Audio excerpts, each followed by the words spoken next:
জয় জয় শ্রী রাধে।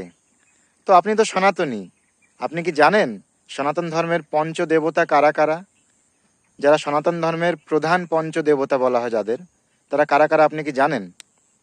তো সম্প্রতি একটা শ্লোক দেখলাম যেখানে বলা হয়েছে, বিঘ্নরাজো বিনাশায় নীলকণ্ঠ ভয়পহ চক্রপাণি সুখপ্রদঃ দুর্গা শত্রু নিবর্হণি সপ্ত অশ্বরথমারূঢ় রবি পাপ প্রনাশক पंचदेवा महाशक्त्य सर्वदा रक्षयन्तु माम।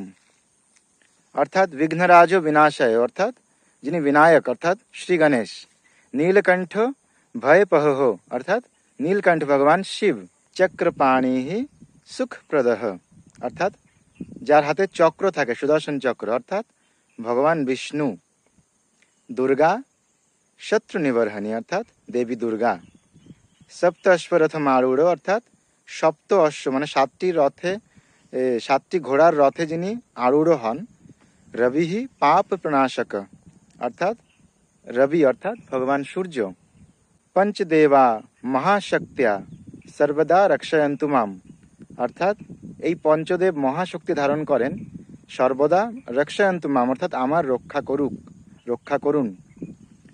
তো কে কে জানতেন এই শ্লোকটির কথা? অনেকে জানতেন, অনেকে জানতেন না। যদি জেনে থাকতেন আগের থেকে তো ভিডিওটি লাইক করুন এবং চ্যানেলটি সাবস্ক্রাইব করুন এবং কমেন্ট করুন হ্যাঁ জানতাম। যারা জানতেন না তারা লিখুন, ভগবানের নাম লিখতে পারেন, জয় শ্রী কৃষ্ণ, জয় শ্রী রাধে, যা খুশি লিখতে পারেন। জয় জয় শ্রী রাধে।